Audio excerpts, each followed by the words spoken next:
안녕하십니까. 증시학도 TV 시청자 여러분, 투자자 여러분 반갑습니다. 인기가 많은 작가님 한 분을 오늘 투자인사이트 시간에 모셔왔습니다. 바로 할투의 강한국 작가님 모셨습니다. 작가님 어서 오십시오. 안녕하십니까. 네, 안녕하십니까. 요즘 아주 활발하게 활동하시는데요. 열심히 살고 있습니다. 네. 네. 네. 이번에 또 책을 또 쓰셨어요. 네, 7번째 책입니다. 네. 8번째 책도 지금 출판사에 가 있고요. 네. 그러면은 하루를 어떻게 사시는 거예요? 하루요. 하루가 매일 다르기 때문에 굉장히 다채롭게 살고 있습니다. 정말로. 네. 제가 루틴이 있는 거는 이제 수요일 날 오후에 저희 소속사에 가가지고 유튜브 영상 찍고 라이브 하는 거. 그거 딱 하나밖에 없고요. 네. 나머지 6일 반은 굉장히 자유롭게 살고 있습니다. 그래요? 네. 예. 우리 강 작가님 모신다고 할 때 많은 네. 사람들이 제일 궁금해하는 게 무엇이냐라고 네. 물어봤더니 원래는 월급쟁이셨잖아요. 네, 그죠. 네. 코트라에서 월급쟁이 하시다가 네. 그 종잣돈을 마련해가지고 투자를 하셨고 투자해서 좋은 결과를 얻었다 하는 게 스토리잖아요. 네. 그러니까 많은 분들이 도대체 종잣돈을 어떻게 만들었으며 네. 그리고 투자를 어떻게 해서 자산을 증식했느냐 그걸 네. 너무 궁금해하시는데요. 사실 종잣돈 만드는 거는 굉장히 간단하죠. 이제 월급쟁이라는 건 이제 월급을 받으니까 그 월급을 다 안 쓰면 됩니다. 네, 되게 간단합니다. 예, 아주 심플한데요. 예. 얼마나 안 쓰셨길래? 저 같은 경우는 이제 2009년에 입사를 했어요. 이제 코트라 입사해가지고 2021년, 12년 동안 다녔는데, 처음 3년 동안에 제가 국내에서 근무를 했거든요. 이제 2012년 7월에 제가 독일로 나갔는데, 이제 그 전에는 월 30만 원 이렇게 쓰고, 그리고 이제 독일 나가서는 제가 4년을 살았는데, 12년부터 16년까지 살았는데, 그때는 목표 지출이 500유로. 500유로면 한 65만 원 정도 네. 됩니다. 네. 독일에서? 네. 밥도 다 해 드셨겠네. 외식 거의 안 했다는. 아니요, 밥은 제가 절대 안 해 먹었고요. 독일 같은 경우는 생필품이 굉장히 이제 싼 싸죠. 편이고요. 네. 그래서 그냥 이미 돼 있는 거를 사서 먹은 경우가 많았고, 그리고 뭐 이제 회식 같은 것도 뭐 당연히 했고, 뭐 그랬죠. 그러니까 그래서 이제 많이 아낀 거죠. 네. 본인이 직접 식당 가서 밥 사 먹은 일은 거의 없지 않았나요? 아니요, 많이 사 먹었죠. 네. 그래요? 예, 그리고 구내식당도 있고요. 구내식당. 네. 예. 구내식당에서 또 싸게 먹을 수 있는 노하우 몇 개 있었죠. 네. 그렇죠. 네. 이야, 그럼 정말 타이트하게 사요. 지금은 어떻게 사십니까? 지금도 그렇게 사시는 겁니까? 지금은 하루에 500유로 쓰는 경우도 많습니다. 네. 그러니까 하루에 65만 원 쓰는 경우도 많죠. 요즘은. 네. 물론 매일 그렇다는 건 아니고요. 네. 요즘 신나게 먹고 삽니다. 네. 그래도 제가 보니까 이제 약간 검소한 삶이 좀 배어 있으신 것 같은 느낌이 많이 드네요. 그러니까 일단 기본적으로 제가 이제 애랑 차랑 개가 없기 때문에 이제 고정 비용이 많지는 않은 편입니다. 제가 사는 집의 월세도 별로 비싸지는 않고요. 그래서 이제 그 고정 비용은 많이 줄였는데 그 대신에 제가 그때 하고 싶은 거는 다 합니다. 그러니까 맛있는 걸 먹는다든지 여행을 간다든지 아니 사는 건 없다. 사는 건 별로 없는데 그래도 이제 하고 싶은 거 다 합니다. 물건 욕심은 별로 없으시죠. 그렇죠. 물건 욕심 없죠. 네. 그렇죠. 지금 이미 차가 없다고 말씀하셨는데 네.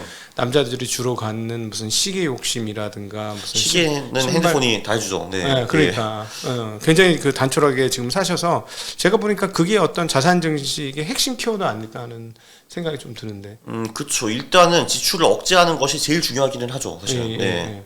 사실 저도 이제 파이어라는 책도 써봤는데 거기서 파이어를 하시는 부자들을 인터뷰를 해보니까 다 지출을 그렇게 썩 즐겨 하시는 분들은 이제 별로 없더라고요. 있긴 있었는데 한 20명 중에서 한 2-3명 정도만 지출을 좀 열심히 많이 하시고 나머지는 지출을 태생적으로 별로 안 좋아하시더라고요. 그러니까 귀찮아하는 경우가 많더라고요. 네. 제가 그러니까 이렇게 오랫동안 회사 생활을 하는 거군요.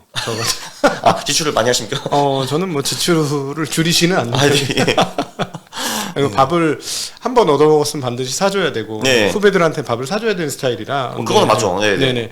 그러면은 이제 그 외에 일단 방어는 잘 하셨어요. 댐은 잘 만드셨는데 네. 댐을 만들었다고 자산이 증가하는 건 아니잖아요. 그렇죠. 네. 그래서 자산 증가에 다양한 방법이 있으셨을 것 같거든요. 네. 어떤 방법을 사용하셨는지.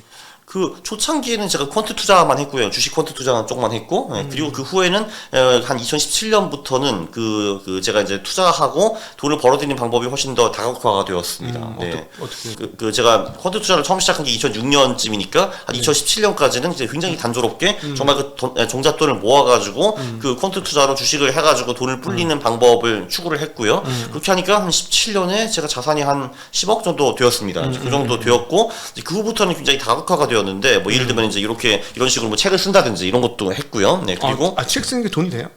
책이요. 근데 그래도 뭐 제 책은 그래도 한 번 되면 그래도 몇만 부는 보통 이제 팔리기 때문에 네네네. 뭐 그래도 뭐 그럭저럭 이제 돈은 되고 이게 있으면은 강의가 또 같이 따라옵니다. 이제 강의. 그것도 어떻게 보면 같이 이제 연관된 거라고 이제 볼 수가 있죠.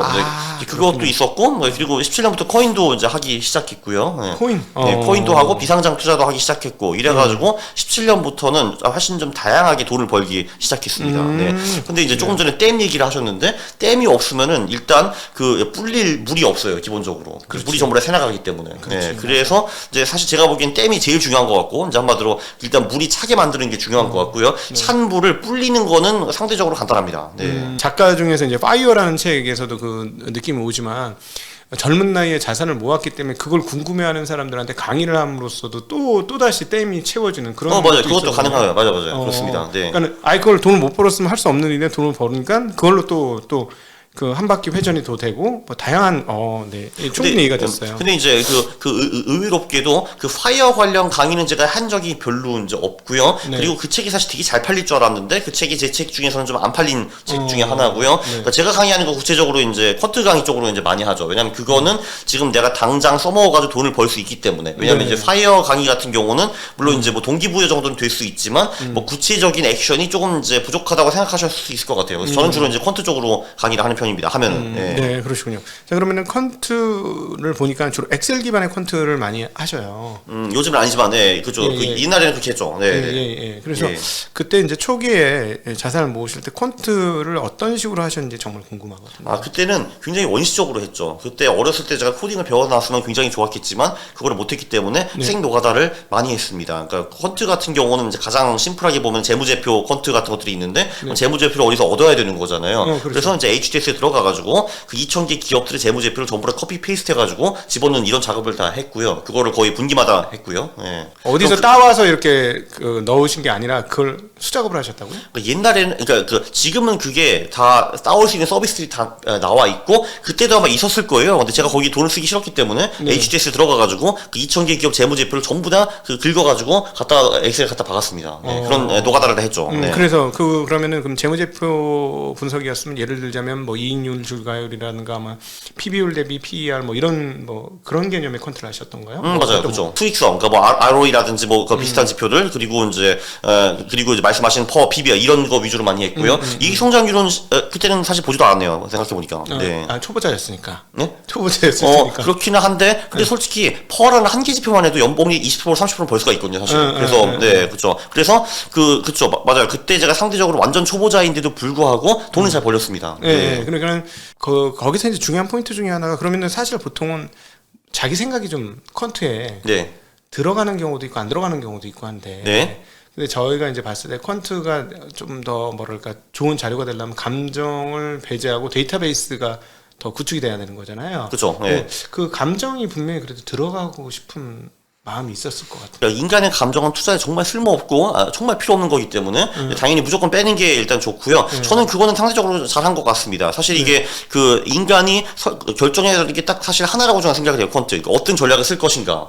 근데 전략이 돌아가기 시작하면은 거기는 개입을 하면은 안 되는 거고 그 개입 안 하는 거는 제가 좀 잘하는 편인 것 같습니다. 네. 그러니까 이제 아이형의 뭐 이렇게 수학 좋아하시고 수학 잘하시는 그런 스타일이신 거죠. 수학은 잘 못하고요. 지금 사실 제가 고등학교 수학도 다 까먹었거든요. 네. 그래서 지금 아마 그 중학교 정도 레벨일 텐데, 근데 숫자 감각은 좋은 편입니다. 그러니까 이제 숫자를 이제 얼추 딱 늘어나고 보면은 이제 제가 그냥 대충 보고 답변을 맞추는 경우가 굉장히 많은 편이죠. 네. 그런 거는 좀 강한 편인데 수학력 자체는 저는 없어요. 네, 기본적으로. 네. 그러니까 이제 별로 이렇게 감정을 빼는 과정이 본인한테는 남들에 비해서 훨씬 쉬웠다. 제가 남이 아니라서 잘 모르겠지만, 근데 이제 그쪽 남들은 이제 뭔가 감정적으로 많이 활동을 하신 것 같더라고요. 네. 제가 남은 아니지만.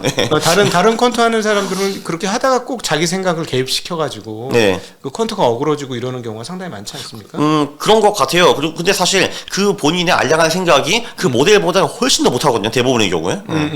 그게 이제 안타까운 거죠. 그거는 심지어 굉장히 위대한 퀀트 투자자들도 그 말을 합니다. 그러니까 내가 개입을 하는 경우가 종종 있기는 한데, 그래서 결과가 어땠습니까? 그냥 뭐 플러스 마이너스 0이 아니면 사실 별로였어요. 이런 경우가 많더라고요. 네네네.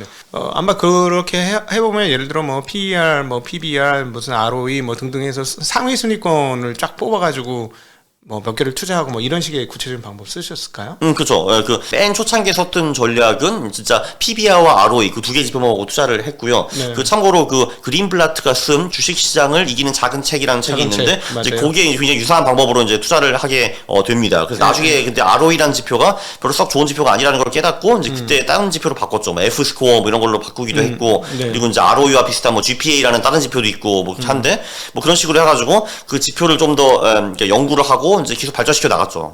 네네네. 그러니까 그 과정을 조금 설명해 주시면 좋을 것 같아요. 과정이요? 처음에는 PBR, ROE로 시작했는데 왜 ROE가 별로 재미없는 지표고 그래서 다른 거를 더 넣고 했는지 그 사실 그때부터 노하우가 쌓이기 시작하시는 거잖아요. 그렇죠. 이게 사실 이제 그 지표가 좋고 나쁘다라는 게 이제 어떻게 그 감별을 하냐 하면은 일단 그 딱 한 개의 지표만 봅니다. 예를 들면 PBR라는 거를 보고 그러면은 최근 10년, 20년 동안 데이터를 모아가지고 실제로 PBR가 낮았던 기업들의 주식 수익률이 어떻게 됐는지 그리고 PBR가 높았던 기업들의 주식 수익률이 어떻게 됐는지 그거를 분석을 하는 거예요. 그거 보면은 PBR 같은 경우는 저 PBR 기업들의 그 수익률이 주식시장이나 고 PBR 기업들보다 압도적으로 높거든요. 근데 ROE 같은 경우는 그렇지 않습니다. ROE 같은 경우는 고 ROE 기업들이 저 ROE 기업들보다 수익이 조금 더 높긴 한데 그 차이가 크지가 않아요.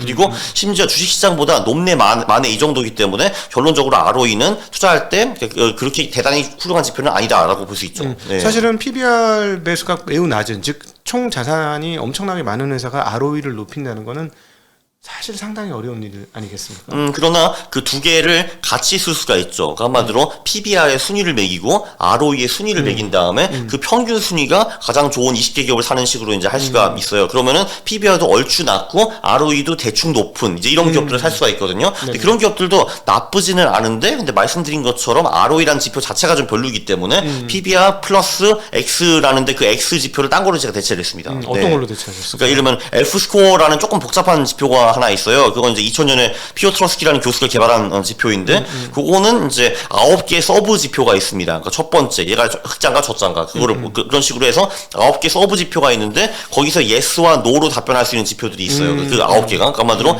흑자가 나느냐 안 나느냐 현금 흐름이 플러스냐 마이너스냐 그리고 뭐 예를 들면 뭐 부채 비율이 떨어지냐 오르냐 뭐 유동 비율이 좋아지냐 나빠지냐 이렇게 해가지고 9개 서브 지표가 있어가지고 그 9개 지표 중에서 yes 답변이 이제 많은 그 기업들이 스코어가 높게 나오는 거죠. 그래서 그걸로 또 등수를 매겨가지고 맞아요. 그래서 그 소위 그 8.9점 기업들 중에서 PBR가 낮은 놈에 투자하는 이제 그런 식으로 이제 투자를 했죠. 그러면 이제 뭐 한 10개 종목이 리스팅 됐다. 20개 정도? 20개 정도 네. 리스팅 되면 비중은 어떻게 가져가요? 그냥 똑같이 가져갑니다, 저는.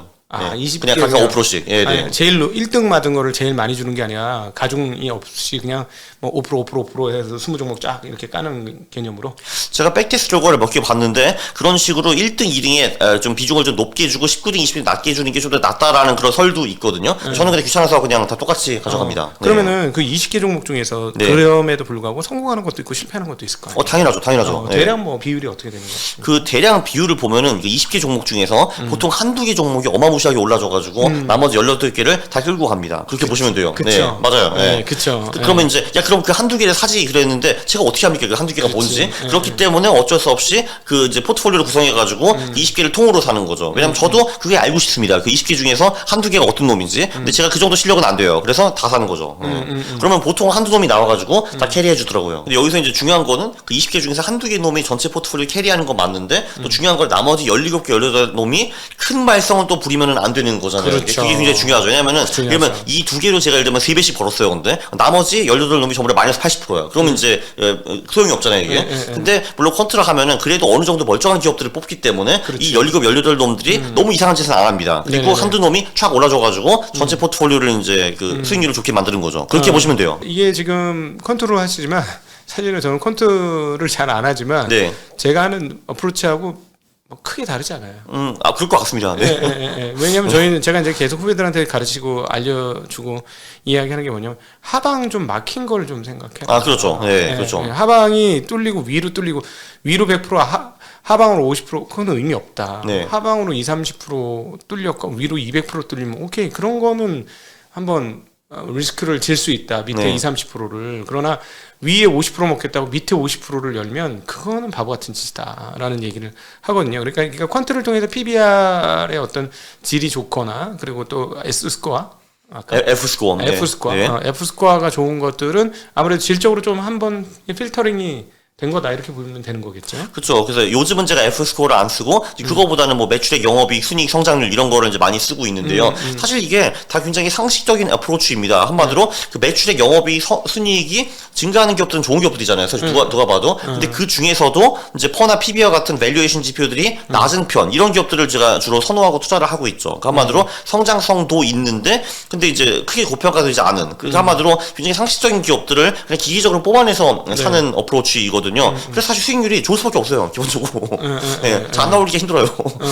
네네. 그래서 저는 일반인들은 이런 것들을 한번 써보시고, 근데 대신에 이제 시간이 좀 필요하죠. 그 당연히 제가 그 20개 종목을 뭐 오늘이 4월 11일인가? 10월 11일에 땡 산다고 해서 내일부터 훅 가는 거는 당연히 이제 아닌 거죠. 네, 당연히 아니죠. 보통 네. 어느 정도의 기다림을 가지시고. 근데 그것도 정말 천차만별이거든요. 조금 전에 말씀드렸지만, 그러니까 이제 20개 종목을 사는데, 저는 주로 분기나 반기에 한 번 정도 종목을 바꿔 끼거든요. 그래서 그 분기 내에 몇백 프로 오른 종목들도 당연히 나오고, 그냥 그 분기 동안에 하나도 안 움직이는 종목들도 있습니다. 그럼 그 몇백 프로 가는 종목이 진짜 내가 산 바로 그 다음 주에 오른 경우도 있고, 아니면 그 진짜 분기 마감 시점 직전에 오른 경우도 있고요. 그거는 그 이제 타이밍 하기가 좀 어렵습니다. 네. 네네네네. 이 타이밍을 자주 얘기하시는 편이시더라고요. 그게 이제 아마 저하고 약간의 어프로치가 좀 다른 거긴 한데, 저도 뭐 따져보면 수익 매매지니까 네. 저도 가능하면 6개월에 한 번씩 수익률이 확정됐으면 좋겠어요. 네. 저도 그런 입장이긴 한데, 가끔씩 보시면 이제 그 시점이 언제는 사고 언제는 팔고 이런 말씀을 조금 하셨던 걸 제가 많이 하죠. 많이 하죠. 예, 그다음에 네. 뭐 예를 들어 세린 메이하고 뭐 11월에 팔고 그다음에 12월, 4월 사고 뭐 이런 말씀을 많이 하셨는데, 이것도 네. 퀀트에 근거해서 말씀하시는 건가요? 그렇죠. 이 퀀트라는 거는 이제 여러 가지 퀀트가 있습니다. 그래서 조금 전에 지금까지 우리가 계속 말한 거는 이제 종목 퀀트예요. 한마디로 종목의 수익률에 어떤 팩터가 좋은 영향 또는 나쁜 영향을 미치는가지, 그거를 공부하는 게 종목 퀀트이고요. 네. 이거를 통해서는 주가 지수보다 더 수익률이 높은 주식을 살 수가 있습니다. 그러나 타이밍은 말해주지 않아요, 얘네들이. 타이밍 같은 경우는 이제 여러 가지 어프로치가 있는데, 그 이제 그 모멘텀을 이제 보는 경우가 사실 굉장히 많고요. 그리고 계절성을 보는 경우가 많고, 저는 두 가지 다 봅니다. 네. 예. 그래서 이제 뭐 조금 전에 말씀해주신 11월, 4월, 5월, 10월 같은 거는 전형적인 계절성 이제 전략들이죠. 네. 네. 그 왜냐하면은 이제 그러면은 이제 그 이유를 대라고 하는데, 저 이유 없어요, 기본적으로. 그러나 확실한 거는 최근 50년, 100년 동안에 11월, 4월에 주식은 굉장히 높은 수익을 보였고, 5월, 10월은 굉장히 가난했다. 이제 그거 하나는 이제 무조건 이제 팩트거든요. 네네. 근데 그러면 이제 그거를 이유를 이제 알고 싶으신 분들이 굉장히 많은데, 뭐 저도 나름대로 이유를 댈 수는 있습니다. 예를 들면 특히 한국 같은 경우는 3, 4월에 배당이 다 몰려오거든요. 12월 말에 주식을 가진 사람이 배당락에 주식을 받고 배당을 받고, 그 배당이 근데 3, 4월에 우리 계좌로 들어온다. 그래서 그거 재투자하면서 한국 같은 경우는 3, 4월에 특히 수익률이 높습니다. 특히 올해도 그렇네요, 보니까. 그냥 공교롭게도. 그리고 뭐 이거 말고도 여러 이론이 있는데, 솔직히 저는 모릅니다. 그 말이 맞는지 안 맞는지. 제가 팩트로 볼 수 있는 거는 11월, 4월에는 많이 올랐다. 5월, 10월에는 대부분 별로 안 오르더라. 그 정도는 제가 알 수 있는 거죠. 네. 네네. 그럼 제가 그거를 굳이 거스를 필요는 없는 거죠. 네. 근데 그런 감정을 제어하는 방법이 저는 개인적으로 좀 나쁘지 않은 점뿐만 아니라 좀 필요하다고 생각하고 좋은 방법이라고 개인적으로 생각하는데, 예. 인간의 본성적 측면, 그러니까 흥분하고 공포에 빠지는 심리를 싹 걷어내고, 첫 번째 그게 걷어내야지 어떤 성공의 어떤 길을 가게 되는 거고, 그 다음에는 이제 규정화된 그 어떤 툴을 정확하게 그 사용하는 것. 그렇죠. 하오, 그러니까 어떻게 하는가. 네네. 그죠? 네네. 그건 이제 여러 가지 이제 방법들이 사람마다 조금씩 다르겠지만, 그렇죠. 그걸 하고 난 다음에 또 그 다음 단계는 뭐냐면, 시장이 앞으로 뭘 느낄까? 네. 예, 그거죠. 소위 말하는 네네. 이제 촉이에요, 촉. 네, 네. 그것까지 가면 굉장히 진짜 뛰어난 투자자가 되긴 하는데, 네. 그렇게까지 안 가도 말씀하신 대로 퀀트만 해도 일반인들은 지금보다는 훨씬 좋은 성적을 받지 않을까? 제가 전적으로 이제 공감을 하는 게, 그러니까 저는 어떻게 보면 이제 2단계인 거죠. 하우까지는 이제 와본 사람인데, 이 정도만 해도 그 어디 남부럽지 않은 수익률을 내 가지고 그 부자가 되는 건 별로 어렵지는 않습니다. 근데 거기서 정말 한 레벨 도약해 가지고 그 소위 그 매사기라고 하나? 뭐 그런 거 있잖아요. 근데 이제 그 레벨까지 가는 3레벨, 그러니까 3레벨까지 가면은 연봉이 100% 이상 벌 수가 있는 건데, 근데 거기에 도달한 사람들 정말 극소수라고 이제 보시면 되고요. 예, 이제 그거는 어느 정도 재능도 필요하다고 저는 생각하는 편이고요. 그냥 퀀트 같은 경우는 재능 하나도 없이 할 수 있습니다. 그래서 2단계까지는 누구나 갈 수 있다라고 생각을 하는데, 근데 2단계 전에는 1단계가 있는 거죠. 그 심리 단계. 다행히도 요즘 한국에도 투자 심리 관련 책들이 굉장히 이제 많이 나와 있습니다. 그러니까 예를 들면은 뭐 그 카너만 교수가 쓴 뭐 생각에 대한 생각 이런 책들도 있고, 그리고 김수영 간호사라는 분도 전업 투자자를 취재해가지고 그 사람들이 왜 망하는가 쓴 책도 있고요. 그리고 러스라는 책도 굉장히 훌륭한 책입니다. 그래서 제가 보기에는 그런 책들은 그냥 필독서이고요. 그냥 무조건 읽어야 돼요. 주식하기 전에. 네. 왜냐면은 대부분 사람들이 왜 주식을 해서 망하는가 그거를 이해를 하고, 그리고 어차피 그 대부분 사람은 나도 대부분 사람 중에 한 명이기 때문에 이제 그러면은 내가 포텐셜리 그러니까 잠재적으로 어떻게 주식을 해서 망할 수 있는지 그거를 이제 먼저 배운 다음에 그 기술을 배우는 게 좋은 것 같습니다. 그건 맞는 것 같아요. 네. 근데 이제 남부럽지 않은 수익률이지만 이게 수익률이 엄청 높은 수익률은 아니신 거잖아요. 퀀트는 뭐 그래도 대부분 전략들은 그래도 뭐 연봉이 20-30% 나오니까 뭐 그래도 이제 사실 직장인 같은 경우는 제가 시뮬레이션을 다 돌려봤는데 그냥 그냥 무난하게 뭐 10년 20년 동안 근무를 하는 경우에는 연봉이 8에서 14%면은 경제적 자유를 도달할 수 있거든요. 은퇴 시기까지. 연봉이 8에서 10%? 8에서 14% 정도요. 어떤 게?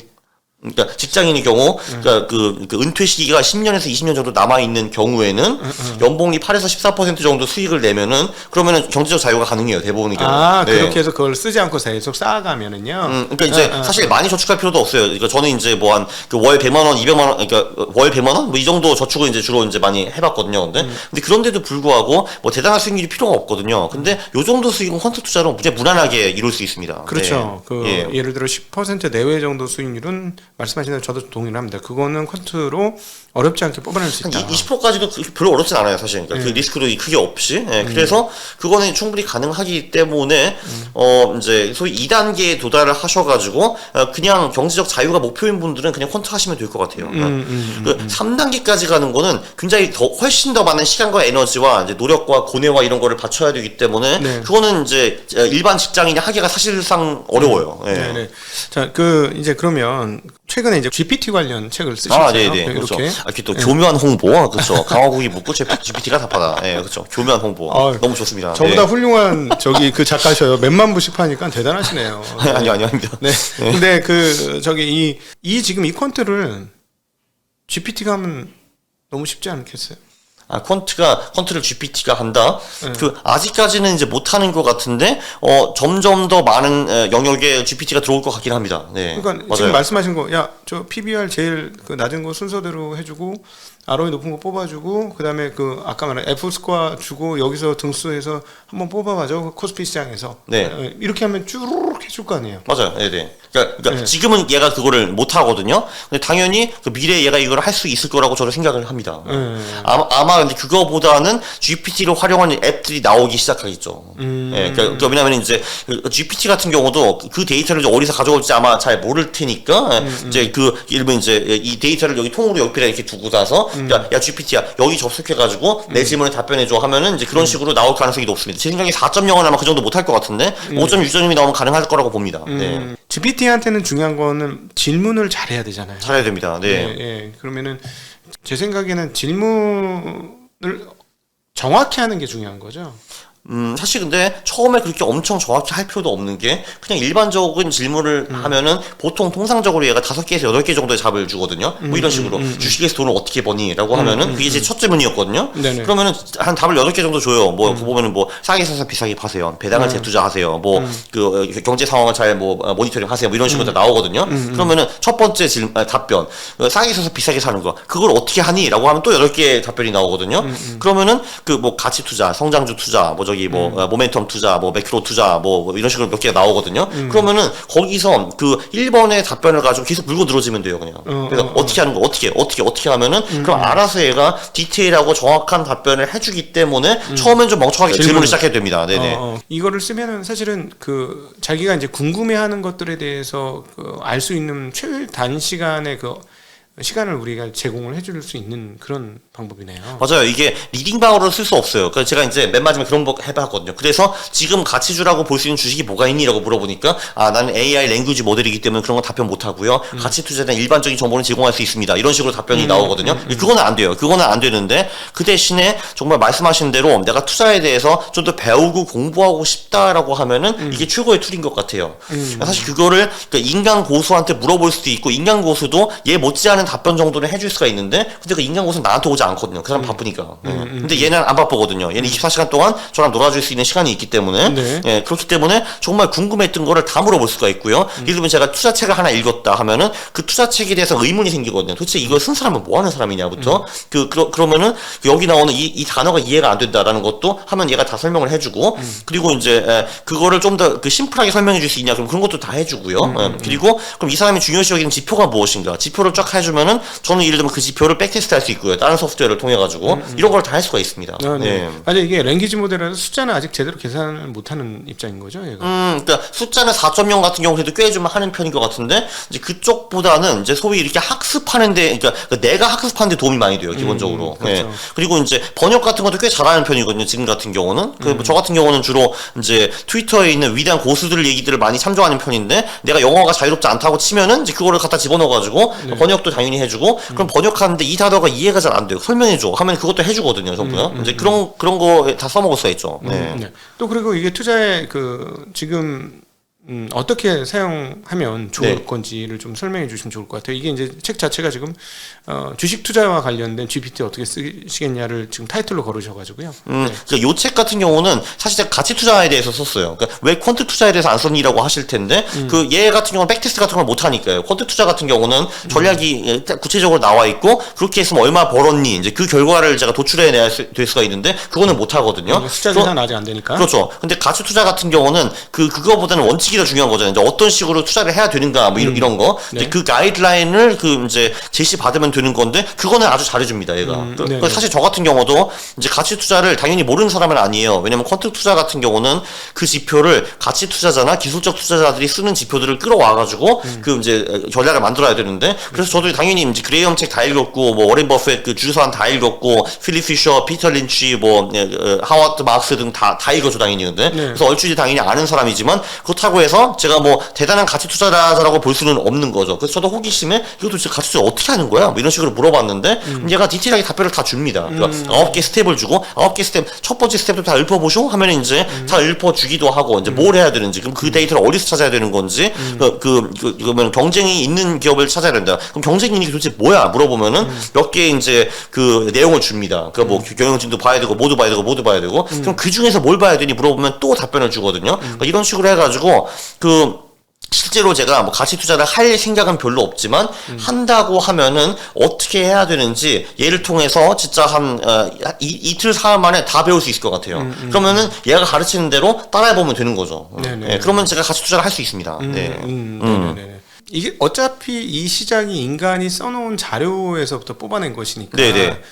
그거를 정교하게 뽑아내주는 거니 그쵸. 결국은 좋은 그 교사를 옆에 두는 거나 마찬가지다. 네, 그렇습니다. 네.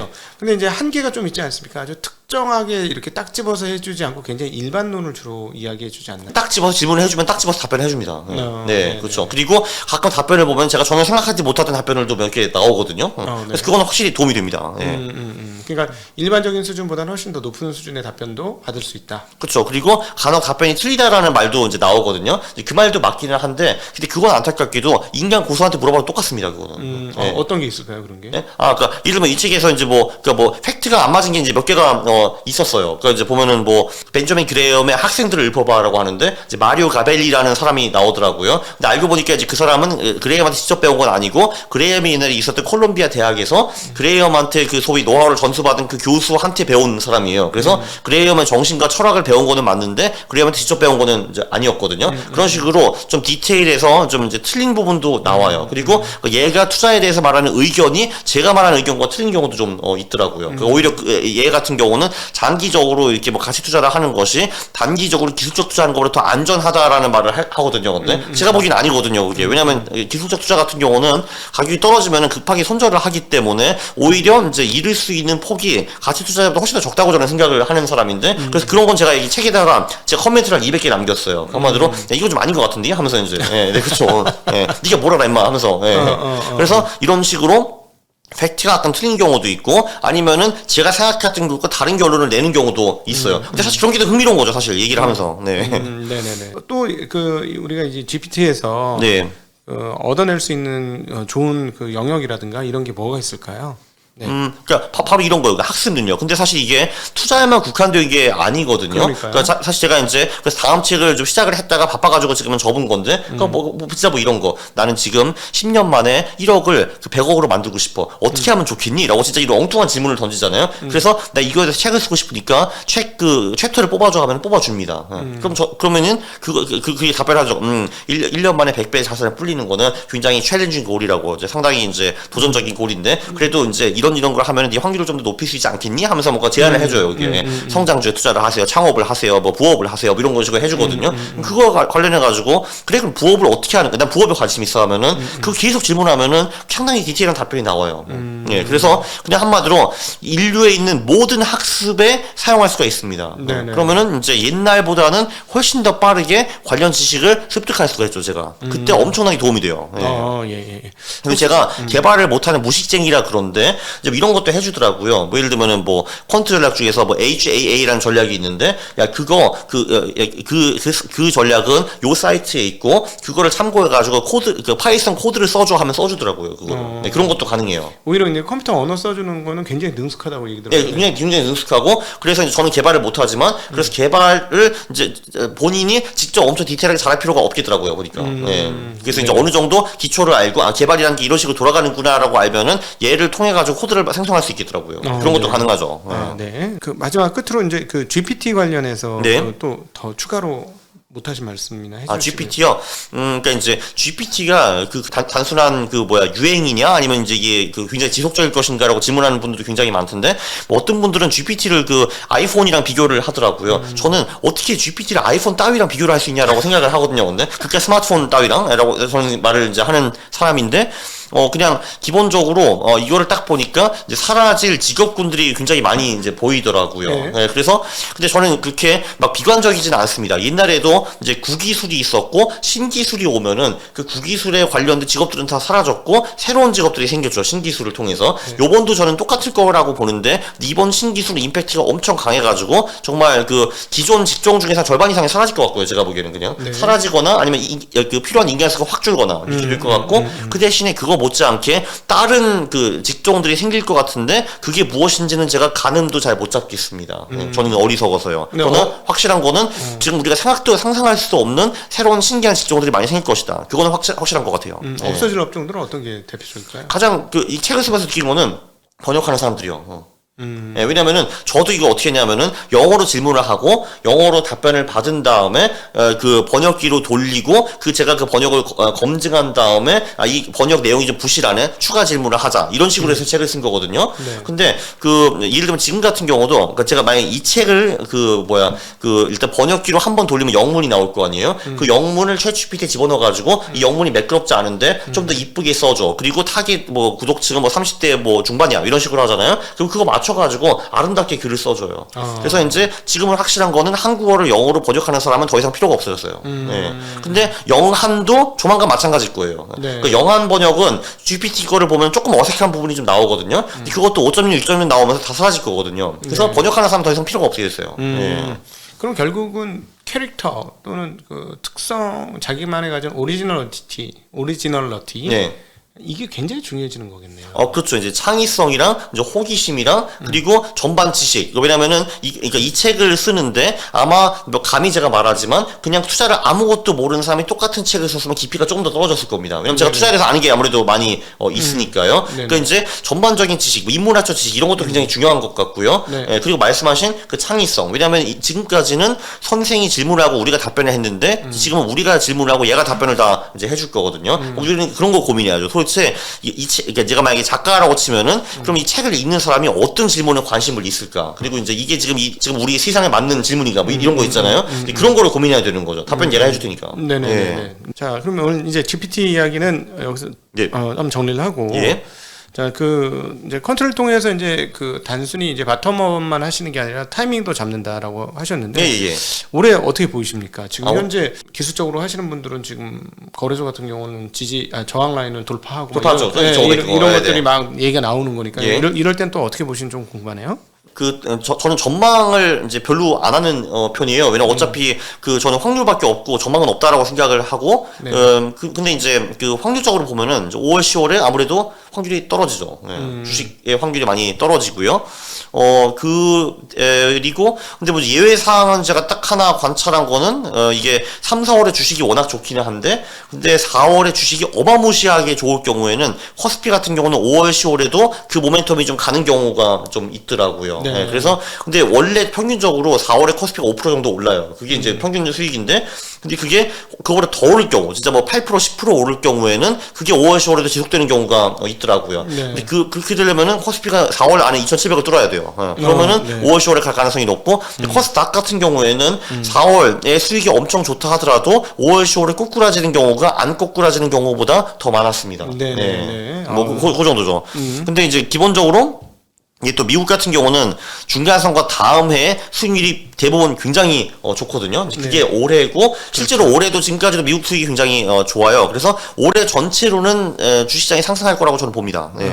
뭐 그게 제 전망인데, 근데 이것도 확률뿐이에요. 확률이 높을 뿐이지 나중에 12월 말에 가가지고 이거 떨어졌네 이럴 가능성도 충분히 있습니다. 그럼 일단 과거 데이터 분석이 있잖아요. 과거에 다양하게 이루어졌던 사건을 종합해서 확률을 잡아가지고 맞아요. 투자를 하는 거, 그런 거죠. 그쵸. 그럼 다른 데이터는 어떤 게 있을까요? 데이터 값을 가지고 오실 때. 데이터 값 가지고 올 때, 그러니까 조금 전에 말씀드린 재무제표가 굉장히 중요하고요. 그리고 계절성 데이터 저 많이 보는 편이고, 그리고 가격 데이터, 그러니까 많이 보고, 이제 매크로 쪽은 제가 상대적으로 별로 이제 안 보는 편이에요. 왜냐면 저 그거 다 보기는 했는데, 확실히 이 매크로 데이터가 주식시장에 미치는 영향이 좀 적어요. 한마디로. 그러니까 이제, 왜냐면은 예를 들면 뭐 금리가 내려갈 경우에 주식이 오른다라는 게 굉장히 자주 맞는다라고 하면은 제가 그거를 가지고 투자를 하겠죠. 근데 제가 그 매크로 데이터를 전부는 아니지만 이제 많이 분석을 해봤는데 그 상관성이 좀 낮은 편이에요. 재무제표나 가격이나 기술성 대비. 그래서 저는 매크로 지표를 상대적으로 덜 보는 편이죠.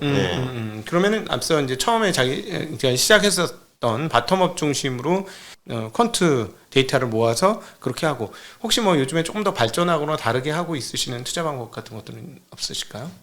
뭐 최근에 만든 전략은 이제 이런 거죠. 이제 마켓 타이밍을 말씀해 주셨는데, 또 하나의 기가 막힌 마켓 타이밍 전략이 하나 있죠. 이제 그게 뭐냐 하면은 이게 인간 지표라는 게 있는데, 인간 지표는 아주 스마트한 사람을 따라하거나 아니면 별로 스마트하지 않은 사람을 반대로 하거나, 그 두 가지 방법이 있거든요. 자, 그렇다면 한국에서 좀 덜 스마트한 사람이 어디 있을까? 그거를 분석을 해보면은 이제 곱버스라는 데 제가 도달했습니다.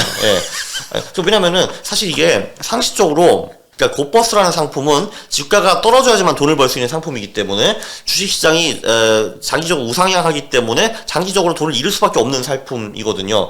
2016년에 곱버스가 상장을 했어요. 10,000원에. 지금 3,000원이 안 됩니다. 그 가격이. 그러니까 진짜 한 7년 만에 70몇 %가 떨어진 거예요. 근데 그래도 이제 소위 그렇게 수준이 높지 않으신 투자자들은 그걸 투자를 많이 하죠. 왜 하는지 모르겠지만 어쨌든 하는데, 그래서 결론적으로 그 개인들이 최근 3일, 5일, 10일, 20일, 60일 동안에 곱버스를 순매수 했다 하는 경우에는 그들이 하락장에 베팅을 한다는 거잖아요. 우리는 상승장에 베팅을 하는 거고요. 그리고 반대로 개인이 최근 3일, 5일, 10일, 20일, 60일 동안에 곱버스를 많이 그러니까 순매도했다 할 경우에는 우리는 이제 인버스를 사가지고 하락장에 베팅을 하는 거. 그 전략이 승률과 그 손익비가 매우 높더라고요. 되게 좋아요.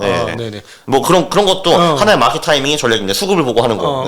그거는 굉장히 심리 지표들은 저도 굉장히 많이 보고요. 손님들한테도, 우리 저기 유튜브 보시는 분들한테도 심리도 보여주면서, 심리도 정확히 맞진 않지만 러프하게 상당히 잘 맞아요. 상당히 잘 맞아요. 이게 예를 들어 저기 익스트림 fear 이렇게 되면 매수하기 좋은 타이밍이에요. 네, 그렇죠. 반대로 extreme greed 쪽으로 넘어가면 이거 정말 위험할 때니까 지금부터 주식 사시면 안 돼요.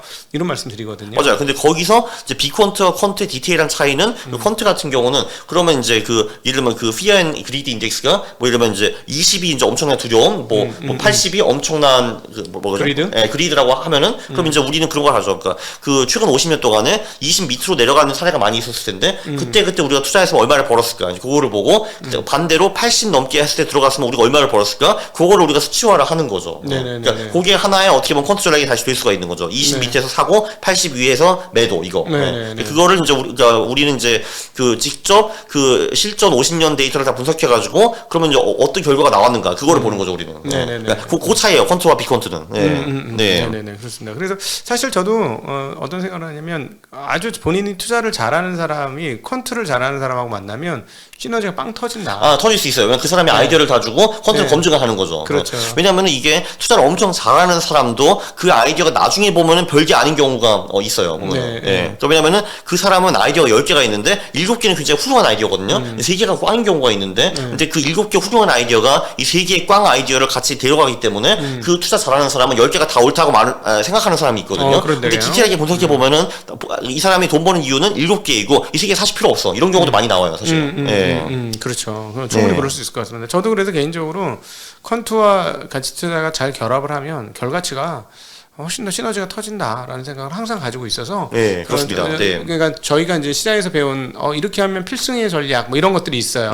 맞아요. 요거는 뭐 이렇게만 하면 시장에서 초과 수익을 얻을 수 있었는데 이런 것들을 말씀하신 대로 이걸 데이터 분석을 해서 한다면 더 좋은 결과를 얻지 않을까. 사실 저는 그 데이터 분석이 무조건 이제 필요하다고 생각을 하거든요. 왜냐면은 그 필승 전략이 실제로 나중에 분석을 해보면 맞는 경우도 꽤 있거든요. 남아는 경우도 꽤 있어요. 그러면은 그 안 맞는 경우를 걸러야죠. 그거는 그냥 미신으로 취급하고 이제 그 되는 것만 하는 게 맞는 거죠, 사실. 그렇죠. 저 같은 경우는 최근에 제가 이제 퀀트는 아니니까 모멘텀 투자는 안 하는데 안 하는데 요번에 최근에 한 게 있습니다. 왜냐면 경영권 분쟁이 붙을 가능성이 매우 높은 기업이 눈에 띄었어요. 저는 이건 합니다. 근데 그놈이 벌써 가격이 오르고 있었군요. 왜냐면은 그거를 얼 줄 아는 사람들도 있었기 때문에 그래서 이제 그 가격도 오르고 있고 그 하나의 그 펀더멘털 이슈 또는 캐털리스트가 하나 붙었기 때문에 그 두 개가 붙었기 때문에 간다 이런 거죠. 그렇죠. 그러니까 원래 저는 튀는 주식은 거의 절대 손을 안 대는데 경영권 분쟁 가능성이 있는 것들은 뭐 오랫동안 봐서 이거는 뭐 확률이 높은 것이기 때문에 뭐 그런 이렇게 한 그런 경험도 있습니다. 자, 앞으로 이제 다작가가 되셨어요. 이제 8권의 책을 쓰셨으니까. 그리고 유튜버도 이제 활발하게 하시고, 그 다음에 이제 여행도 이제 하시고 막 그런데 앞으로 본인이 하고 싶으신 뭐 경력상에서 뭐 이루고 싶으신 뭐 미래의 꿈이라든가 이런 것들은 어떤 게 있으실까요? 일단 그 10년의 자산을 10배 불리고 이제 이 책을 100권 쓰고 그리고 빨리 이제 글로벌 유튜브 만들어 가지고 1000만 명 가려고 합니다. 이제 그게 일단 그 한 중기적인 이제 그 목표들이고요. 그리고 이제 자산 10배 불리기 위해서 투자도 열심히 해야 되지만 이제 이런 퀀트 소프트웨어 사업도 제가 하고 있어요. 이제 그것도 하고 있고 그리고 이게 다 끝나 가지고 제가 좀 이제 나이가 들고 더 이상 이제 직접 못 하겠다 할 그 시기가 올 텐데 그때는 트레이딩 스쿨을 차려가지고 꼬맹이들한테 주식을 빨리 가르쳐가지고 얘네들이 10대에 그 연봉이 100% 이상 벌 수 있도록 그렇게 만들 겁니다. 그거 해보고 싶어요. 꿈은 이제 학교를 만드시는 거네요. 투자 학교.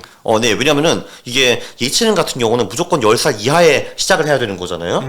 그래야지 월드 클래스로 갈 수가 있죠. 예를 들면 뭐 김연아가 24살에 피겨를 시작하지는 않았을 겁니다.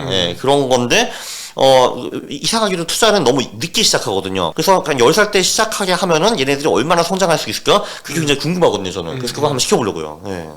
근데 10살 친구들은 이거 안 하려고 그럴 텐데, 재미없다고. 근데 그거는 그 10살짜리 친구에 따라서 다르죠. 그러니까 그 나이에도 돈이 굉장히 절박하고 그럴 만한 이유가 있는 애들이 분명히 있고 플러스 거기다가 재능도 있는 애들이 있을 거거든요. 걔를 키우면 돼요. 어차피 저는 그 대한민국 1000만 명 애들을 키우려는 게 아니라 제가 필요한 애들은 10명에서 20명이면 되거든요. 그렇죠.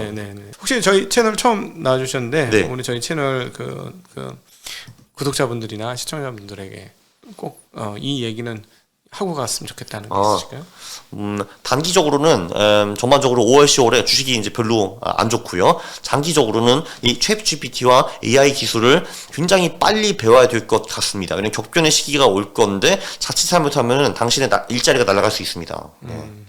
빨리 배워야 될 것 같아요, 이거. 알겠습니다. 자, 오늘은 할투의 강한국 작가님. 아, 드디어 벌써 이제 8권이라는 책을 쓰셔갖고 다작가가 되셨고 앞으로 100권을 더 쓰신다고요? 그러니까 이제 이게 7번째고 8번째는 출판사에 넘어가 있고 92권 정도만 남아 있네요. 아, 네. 근데 얘 도움으로 많이 단축될 것 같습니다. 다행히도. 아, 네. GPT 도움으로 책을 그렇죠. 더 네. 쓰시겠다고 하는 우리 강한국 작가님을 오늘 저희 증시학교 TV에서는 이렇게 처음으로 배워봤습니다. 아주 활기차고 에너지가 넘치는 분을 만나게 되어서 전 너무 반갑고요. 그리고 오늘 했던 얘기 중에서 저는 이 퀀트를 일반인 분들이 좀 사용하실 수 있었으면 좋을 네. 것 같아요.